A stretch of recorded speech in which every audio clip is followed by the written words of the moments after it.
Hello दोस्तों, स्वागत है आपका कैरियर विल स्टडी में। आज मैं आपके लिए लेकर आई हूँ प्रश्नावली 9A कक्षा 8 सब्जेक्ट है मैथ। उसकी अभ्यास है हमारे पास 9A। आज मैं आपको अपनी इस वीडियो में अभ्यास 9A का सॉल्यूशन कराऊंगी। तो देखो किस तरह से। पहला प्रश्न है हमारे पास अभ्यास 9A में, दी हुई रेखा AB से 5 सेंटीमीटर की दूरी पर AB के समांतर एक रेखा खींचिए। किस तरह से खींचेंगे देखो। तो देखो प्रश्न में बोला है कि हमारे पास एक रेखा है AB, ठीक है। कितनी लंबी है? 5 सेंटीमीटर।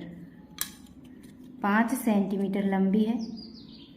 तो हम यहाँ पे लिख लेते हैं। देखो प्रश्न नंबर 1 है,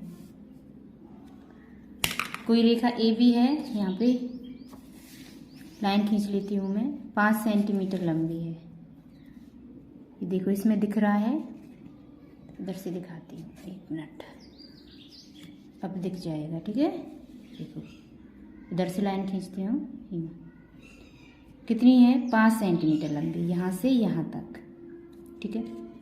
5 सेंटीमीटर लंबी है कोई रेखा, ये A और ये B, ठीक।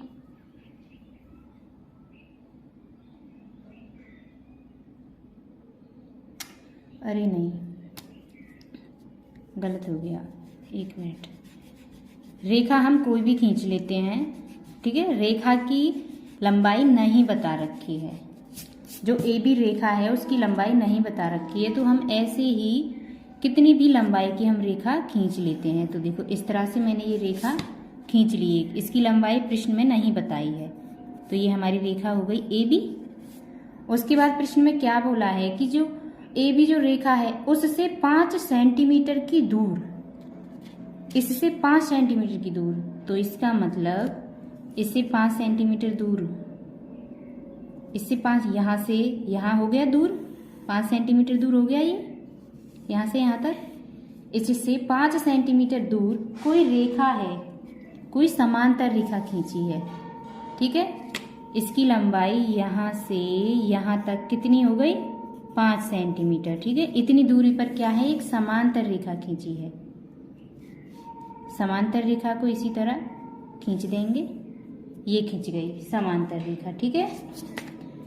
समांतर रेखा को भी हम कोई नाम दे देंगे, क्या? ये CD नाम दे दिया, ठीक है। समांतर रेखा को CD नाम दे दिया। देखो अब इसके बारे में कुछ लाइन हम लिख देंगे। कैसे? देखो, दी हुई रेखा AB के बिंदु, इस तरह से लिखेंगे। देखो यहाँ पे नोट डाल के, ठीक, फिर लिखेंगे दी हुई रेखा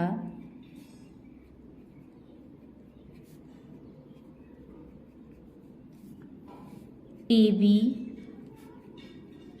के बिंदु, ठीक है। AB के बिंदु A पर लंब खींचते हैं, A पर लंब खींचते हैं, ठीक। उसके बाद जिसमें से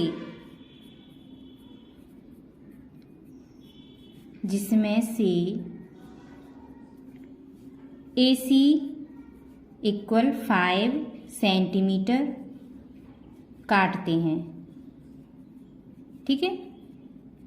ये AC 5 सेंटीमीटर है ना, इसलिए बिंदु C पर लंब रेखा खींचते हैं। फिर से बिंदु C पर लंब रेखा खींचते हैं, ठीक है। यह रेखा CD रेखा है। यह रेखा जो लंब खींची है, यह रेखा CD रेखा है, जिसकी रेखा AB से दूरी 5 सेंटीमीटर है, जिसकी दूरी AB रेखा से 5 सेंटीमीटर है, ठीक है। इस तरह से हम एक नोट लिख लेंगे। तो ये पहला प्रश्न हमारा सॉल्व हो गया। उसके बाद हम अगला प्रश्न करेंगे। दूसरे प्रश्न में क्या बोला है कि किसी दी हुई रेखा के बाहर स्थित बिंदु से होकर जाने वाली एक समांतर रेखा खींचिए। ये भी बहुत सिंपल प्रश्न है। कैसे हल करेंगे देखो इस प्रश्न में भी हम एक रेखा मान लेंगे जिसकी कोई भी लंबाई नहीं दे रखी है। ठीक है, इस तरह से हमने एक रेखा खींच ली। ठीक है, इसका हम कुछ भी नाम दे देंगे। इसका नाम दे देंगे हम ए बी। ठीक है, ए बी। इस रेखा के बाहर, इस रेखा से दूर एक बिंदु है। एक बिंदु है, यहां पर मान लेते हैं, यहां पर है वो बिंदु। इस बिंदु से एक समांतर रेखा जा रही है ए बी के, तो ए बी के समांतर, तो ए बी के ऊपर ही जाएगी रेखा। ठीक है, इस तरह से इसकी समांतर रेखा खींच लेंगे। देखो इस तरह से। इसका नाम क्या दे देंगे हम? इस रेखा का तो ए बी नाम दे दिया, इसका नाम कुछ भी दे लेंगे, मान लो सी डी दे लिया। ठीक है, सी डी। तो इस तरह से रेखा खींच गई। उसके बाद रचना में हम लिखेंगे, यहाँ पे डालेंगे रचना। इसमें कुछ पॉइंट लिखेंगे। देखो क्या, दी हुई रेखा ए बी के, दी हुई रेखा ए बी के बाहर स्थित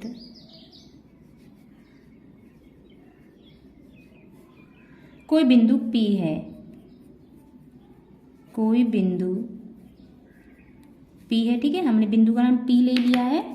चाहो तो आप लिख भी सकते हो, इस बिंदु का नाम P लिख लीजिए। ठीक है, कोई बिंदु P है। पटरी व प्रकार की सहायता से, पटरी व प्रकार की सहायता से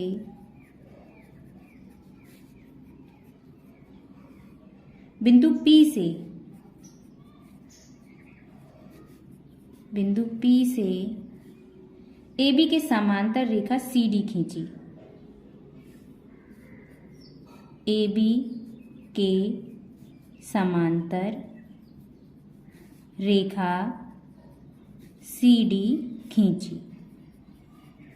ठीक है, इस तरह से लिख देंगे हम। तो दूसरा प्रश्न भी हल हो चुका है। उसके बाद अगला प्रश्न करेंगे। तीसरा प्रश्न है हमारे पास, पार्श्व चित्र में त्रिभुज ABC के आधार BC के समांतर DE और FG रेखाखंड खींचे गए हैं। निम्नलिखित के उत्तर दीजिए। कितने समलंब हैं और कितने त्रिभुज हैं? ठीक है, इसे कैसे हल करेंगे? देखो सबसे पहले मैं एक पेज पर ये वाला चित्र बनाऊंगी।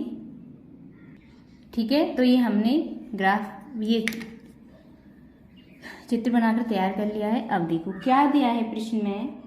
प्रश्न में दिया है कि इसमें कितने समलंब हैं। जो ये तीसरे प्रश्न में ये चित्र दे रखा है, इसमें कितने समलंब हैं, ये उत्तर बताना है हमें। तो देखो कितने समलंब हैं, पहला पॉइंट डालकर हम लिखेंगे इसमें 3 समलंब हैं। ठीक है, 3 समलंब हैं। कौन कौन से?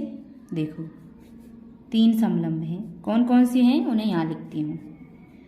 FGED। ठीक है, FG और ED, FGED और FGCB और एक और DECB।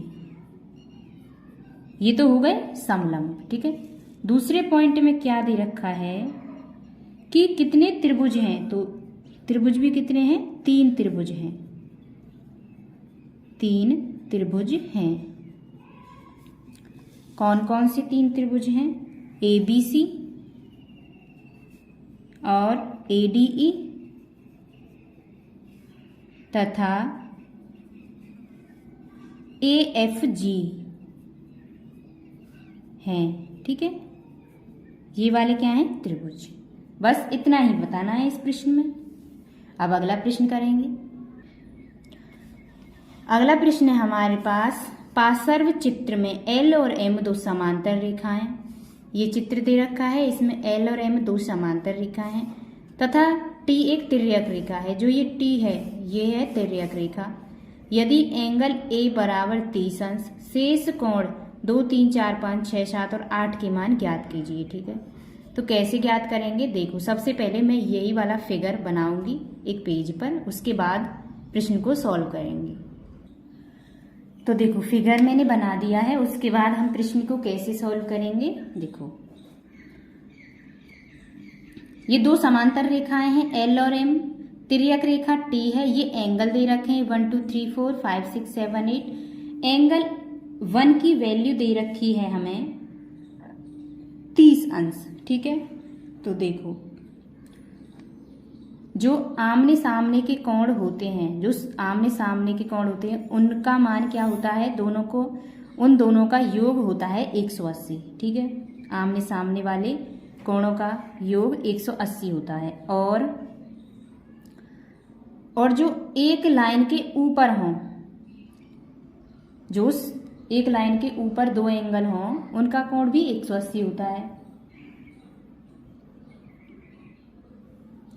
जैसे कि एंगल 1 और एंगल 2 दे रखा है, तो ये एक लाइन के ऊपर है, ये कौन सी रेखा बन गई?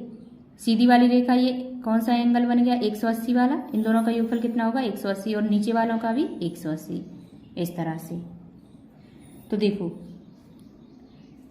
यहाँ पे हम करेंगे एंगल 1 प्लस कोण 2 बराबर, क्या बताया था मैंने? इन दोनों का योगफल क्या होगा? 180।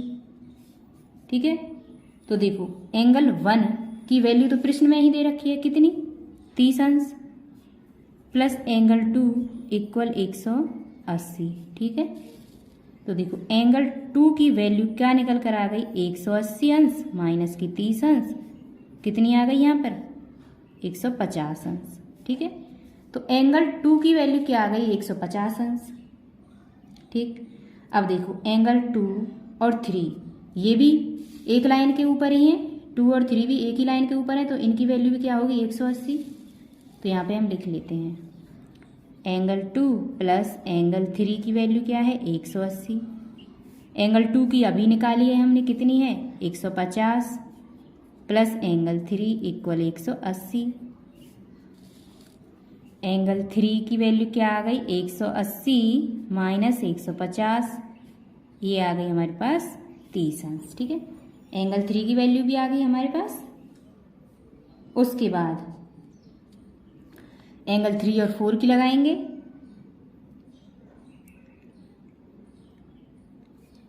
देखो, जो मैंने अभी क्या बताया था, वो इस प्रश्न में आमने सामने के जो कोण होते हैं उनका योगफल सेम सेम होता है।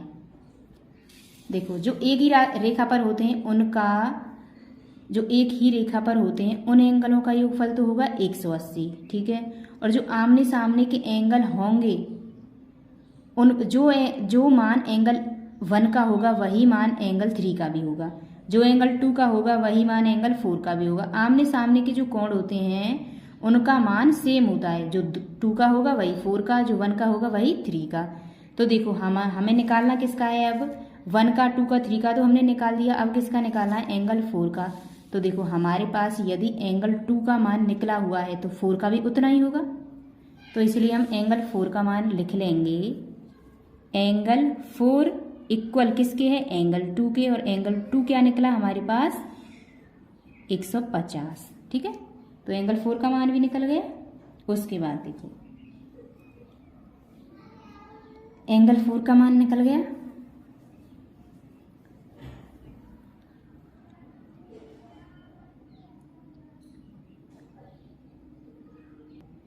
एक और चीज इसी प्रश्न में देखो, अब हमें निकालने हैं 5, 6, 7, 8 के मान। तो 5, 6, 7, 8 के मान निकालेंगे। देखो, इस तरह से अगर जेड की आकृति में कोई एंगल बन रहा है, देखो यहाँ पे ये जेड की आकृति बन गई।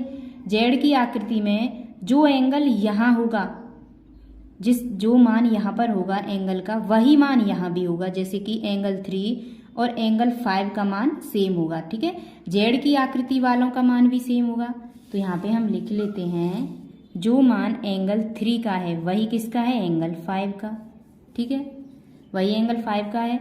तो एंगल 3 का मान क्या है, एंगल 3 का मान निकला क्या था हमारे पास, एंगल 3 का निकला था 30, तो एंगल 5 का भी 30 ही हो जाएगा हमारा, ठीक।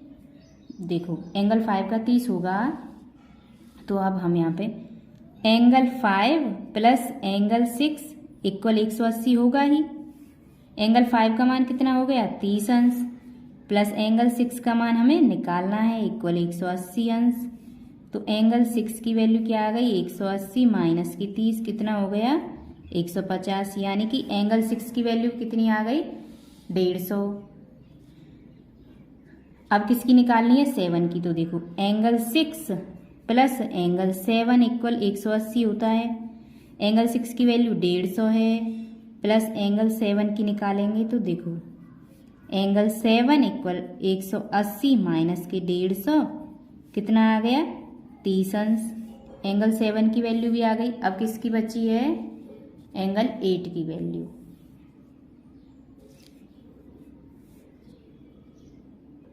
तो देखो एंगल 7 प्लस एंगल 8 की योगफल क्या आएगा, 180। एंगल 7 की वैल्यू क्या है, 30 अंश, plus angle 8 equal 180। Angle 8 equal 180 minus के 30, एंगल 8 इक्वल कितने हो गई है, 150। तो सभी एंगलों की वैल्यू आ गई, ठीक है। देखो एंगल एक ही नहीं, एंगल 1 की वैल्यू क्या थी, देखो यहाँ पे है, एंगल 1 की वैल्यू निकली थी हमारी, वो तो प्रश्न में ही दे रखी थी। एंगल 1 की वैल्यू कितनी, 30 अंश, ठीक है, 30 अंश। एंगल 2 की, उसके बाद एंगल 3, उसके बाद एंगल 4, फिर एंगल 5, एंगल 6, एंगल 7, एंगल 8, इन सभी की वैल्यू मैं यहाँ पे लिख देती हूँ। देखो 2 की क्या निकली, 2 की निकली थी हमारी 150। 3 की क्या निकली हमारी, 30। और 4 की क्या निकली हमारे पास, 150, ठीक है। और 5 की क्या निकल कर आई, 30। और 6 की हमारी फिर से 150, और 7 की 30, और 8 की फिर से 150, ठीक है। ये सभी एंगलों की वैल्यू आ गई, यही हमारा आंसर है। तो देखो अब है प्रश्न नंबर 5। इसमें क्या दिया है, पार्श्व चित्र में ABC एक त्रिभुज है तथा BD भुजा AC के समांतर है। एंगल ACB बराबर 30 अंश तथा एंगल ABD बराबर 28 अंश। एंगल ABC और एंगल DBK और एंगल BAC के मान ज्ञात कीजिए। ये फिगर दे रखा है, पहले इस फिगर को मैं एक पेज पर बनाऊंगी, उसके बाद हम सॉल्व करेंगे। देखो तो देखो फिगर मैंने बना लिया है, ठीक है, इस तरह से। ये है हमारे पास एंगल A, ये B, ये C और ये है K, ठीक है, और ये है हमारे पास D। अब देखो हमें दे क्या रखा है प्रश्न में, एंगल ACB की वैल्यू दे रखी है। ACB की वैल्यू क्या है, 30 अंश। यहाँ पे हम लिख लेते हैं एंगल ACB की वैल्यू क्या है, 30 अंश। उसके बाद जो DB है, जो ये DB है वो AC के समांतर है। समांतर है किसके, AC के, जो DB है, ठीक है। फिर देखो DB AC के समांतर है।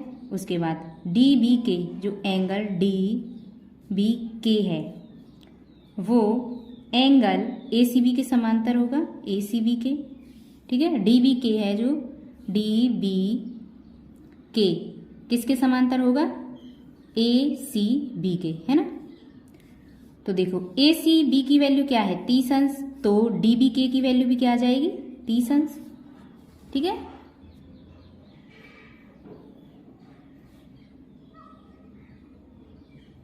एक एंगल की वैल्यू तो निकल गई डी बी के की, ठीक। उसके बाद देखो एंगल ए बी के है जो, एंगल ए बी के है जो, वो ए बी के, ठीक है, वो योगफल है किसका, एंगल ए बी डी और प्लस एंगल बी डी के का, डी बी के का, इन दोनों का योगफल ये है ए बी डी का और डी बी के का। देखो ये पूरा एक फिगर है, ठीक है। ये किसका योगफल है, इन दोनों का, एक तो इसका और एक इसका, इन दोनों का योगफल। इसे हम इस तरह से लिख देंगे, ठीक है, कोई प्रॉब्लम नहीं है इसे लिखने में।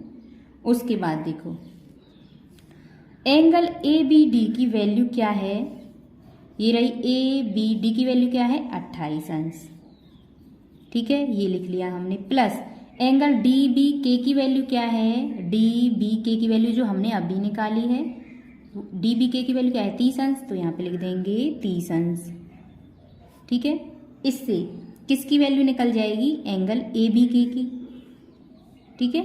तो देखो एंगल ए बी के की वैल्यू क्या आ गई, इन दोनों का योगफल करेंगे तो 58 अंश, ठीक है। तो एंगल ए बी के, ठीक, इसकी वैल्यू क्या आ गई 58 अंश। अब उसके बाद देखो बहिष्कोण बराबर अंत्यकोणों का योग,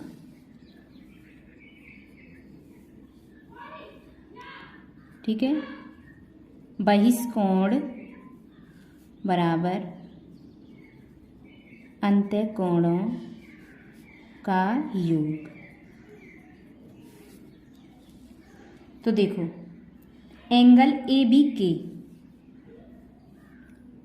angle A B K equal angle B A C plus angle B C A, ठीक है। इस तरह से हम इसे लिख लेंगे। उसके बाद ए बी के की वैल्यू क्या आई थी हमारे पास 58 अंश, इसे हम यहाँ पे लिख लेंगे। इसे लिखने के बाद बी ए सी, ठीक है, बी ए सी का हमें निकालना है तो एंगल बी ए सी यूं ही लिखेंगे plus B C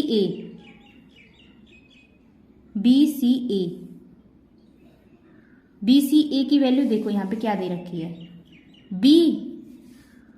B C ए, तो इसकी वैल्यू क्या है 30 अंश, ठीक है। तो यहाँ पे हम बी सी ए की वैल्यू क्या है हमारे पास 30 अंश, ये लिख ली हमने। उसके बाद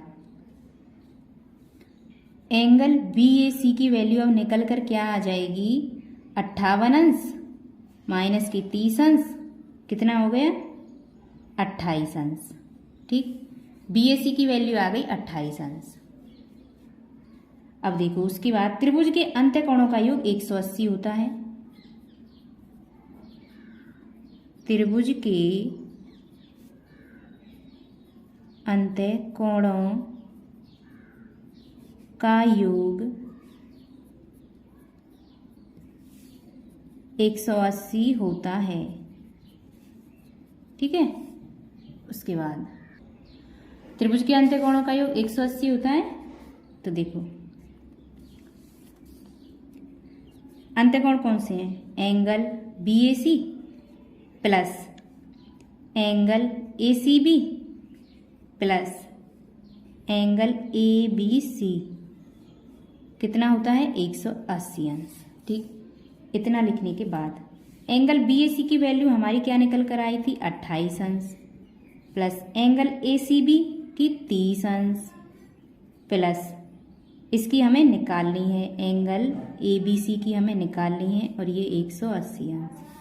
तो देखो angle A B C equal 180 अंश माइनस के 28 अंश माइनस के 30 अंश, ठीक है।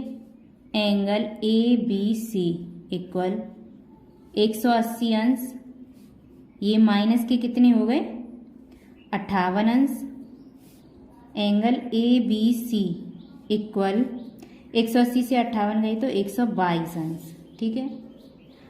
हमें प्रश्न में क्या पूछा था, प्रश्न में पूछा था कि एंगल ABC की वैल्यू निकालनी है, एंगल ABC की वैल्यू निकालनी है और एंगल DBK की वैल्यू निकालनी है, DBK की वैल्यू निकालनी है और एंगल BAC की वैल्यू, एंगल BAC। अब इन तीनों की वैल्यू हम यहाँ पे लिख देते हैं, ठीक है। ABC की वैल्यू क्या निकल कर आई 122 अंश, DBK की वैल्यू क्या निकल कर आई हमारे पास 30 अंश और BAC की वैल्यू क्या निकल कर आई है हमारे पास 28 अंश, ठीक है। तीनों की वैल्यू हमारे पास निकल कर आ गई है, यही हमारा आंसर है। उसके बाद है हमारे पास अगला प्रश्न 6वां। देखो, पार्श्व चित्र में R परपेंडिकुलर P और R वो मतलब परपेंडिकुलर लंबवत Q फर्स्ट में दिया है, क्या P समांतर है Q के क्यों। नंबर 2 में दिया है, यदि P समांतर है Q के तथा एंगल 1 बराबर 63 अंश तो एंगल 2 का मान ज्ञात कीजिए। तो सबसे पहले मैं ये फिगर बना लेती हूँ एक पेज पर। तो देखो ये फिगर बन चुका है। 6वें प्रश्न में देखो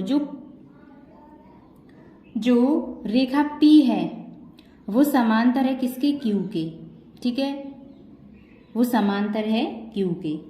अब देखो इस प्रश्न में पूछा क्या है कि क्या P समांतर है Q के, अगर समांतर है तो क्यों है ये बताना है, ठीक है।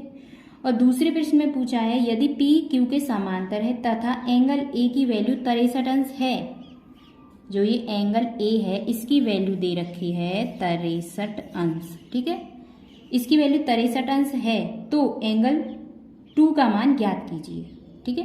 अगर इसकी वैल्यू 63 अंश है तो इसकी वैल्यू ज्ञात करनी है। किस तरह से हल kरेंगे हम इसे देखो। सबसे पहले हम पहले पॉइंट का आंसर लिखेंगे, यहाँ पे पॉइंट 1 डाल लेंगे। अब इसमें क्या रखेंगे, देखो P समांतर है Q के, क्योंकि एक ही रेखा पर, क्योंकि एक ही रेखा पर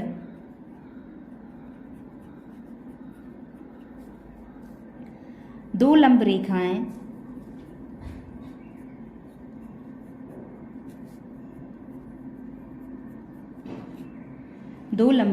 परस्पर समांतर होती हैं, ठीक है, परस्पर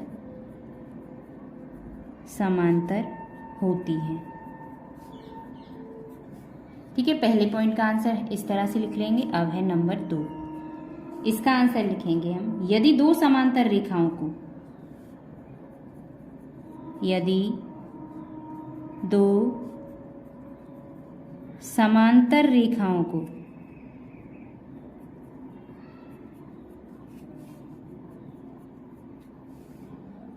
एक तिर्यक रेखा काटे तो, एक तिर्यक रेखा काटे तो संगत कोण बराबर होते हैं, संगत कोण बराबर होते हैं, ठीक है, बराबर होते हैं। इसका मतलब जो वैल्यू एंगल 1 की है, एंगल 1 की वैल्यू क्या है 63 अंश, तो एंगल 2 की वैल्यू भी क्या होगी 63 अंश, यही इसमें बता रखा है, ठीक है, यही हमारा आंसर है। इसी के साथ आपकी अभ्यास 9A कंप्लीट हो चुकी है। उम्मीद करती हूँ वीडियो आपको पसंद आई होगी। अगर वीडियो अच्छी लगी हो तो वीडियो को लाइक करें और हमारे चैनल को सब्सक्राइब करें। इसी तरह की वीडियोस देखने के लिए मिलते हैं नेक्स्ट वीडियो में अभ्यास 9B के साथ। धन्यवाद।